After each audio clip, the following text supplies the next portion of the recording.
This holiday, it's about being thankful, and I'm so happy that, it just bleeds over with Black Friday, where you're so thankful at dinner and then you run out and trample over your neighbor for a waffle iron.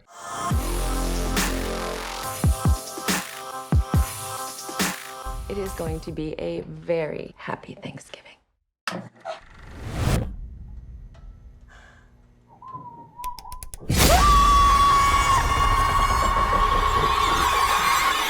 Let's see.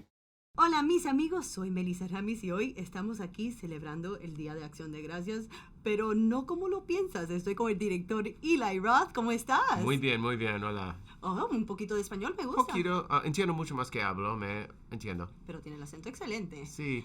Ahora vamos Gracias. a celebrar Thanksgiving, ¿no? Sí. We're celebrating I Thanksgiving. know, sí.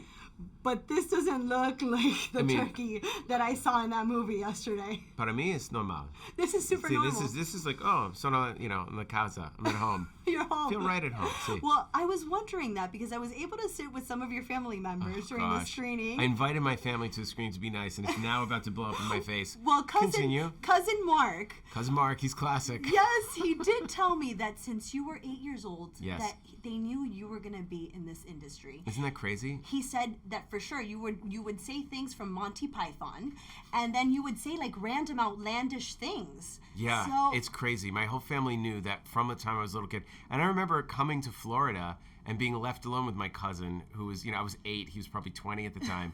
And he took me to see 10, the Bo Derek film, which was yes. very R-rated.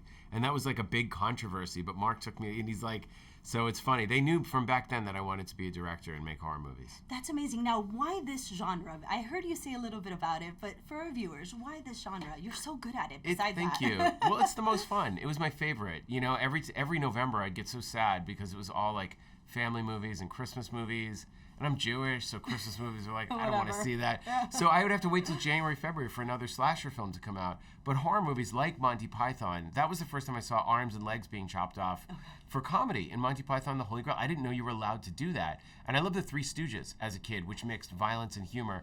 So I think it just infected me at a young age. And I love horror movies, slasher films around holidays. I always wanted to fill the November horror desert. There was no horror until January. I was like, my lifelong dream was to make a Thanksgiving slasher film. We grew up in Massachusetts. Yes. So Thanksgiving's like rammed down your throat. Huge, yes. And every year we would just like, when are they doing it? When are they doing it? So my best friend Jeff and I were like, I guess it's up to us. We're going to do it. Was there any creepy moment living in Massachusetts during this Thanksgiving time? Because I have heard that there's a lot of festivals and things going on. One of my best friends lives over there, and it's very big. Oh yeah, it's huge. And you do like plays in school. There are 2 separate pilgrim recreation villages that you're brought to with a school group. So I remember going there and seeing like, you see the pilgrims, they're like, you're going back to 1620 to meet the pilgrims. They're like, we churn the butter. And so I remember you're like, did you see the Celtics game last night?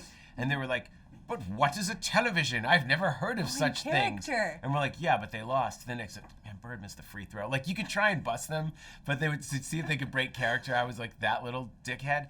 But but I would always watch these things thinking about, first of all, how did bathrooms work in 1620? That would traumatize me.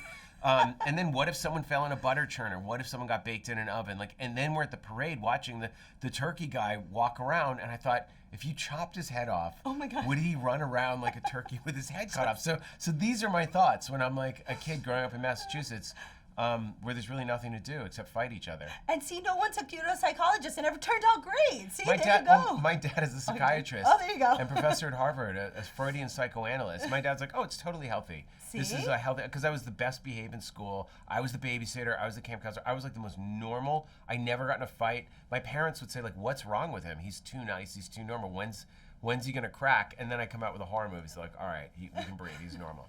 Well, there was one scene that stood out. I mean, there were many, but one of them was the cheerleader bouncing. Mm-hmm. Yeah, the cheerleader. Man, poor cheerleader. Poor cheerleader. Like bouncing on that. Why this idea? Because, I can relate that back to, Hostel for me. Yes. That was right after I got out of high school, and I wanted to go to Europe. And then that movie kind of put you changed off. my mind. It's about the perversion of the holiday. This holiday, it's about being thankful, and I'm so happy that, it just bleeds over with Black Friday, where you're so thankful at dinner and then you run out and trample over your neighbor for a waffle iron. So we're taking all the Americana symbols and twisting and perverting them. And there's nothing like that innocence of high school and the cheerleader and the jock sneaking off to hook up in the gym. It's like a classic staple of Americana, and it's in all those high school movies. So the fun is taking those classic American symbols and just sticking the knife right through them. Absolutely. Well, I could definitely relate to the like open. I've gone shopping before. Everybody I'm sorry, does. That's so bad. To But even it's say. not bad. But I saw it and it there's was a very real. But there's a sickness underneath because it's not greed. It's because everybody's pay has been reduced to nothing. It's these overlords at the top that are sitting in their mansions making us play these gladiator games, fighting for these products, but that's the only time everybody can get stuff on sale to get the gifts for their kids. Yeah. So as much as it's an indictment of capitalism, it's really about the greedy at the top that make the masses fight at the bottom. So right now, what you're trying to say is that people have to watch Thanksgiving and be grateful, but never leave any leftovers. Is that what we're saying? They have to see it in a theater because it'll be the most fun they've had in a movie in their entire lives. I was very entertained for that time, so yes, absolutely. Thanks so much. Thank you. Muchas gracias.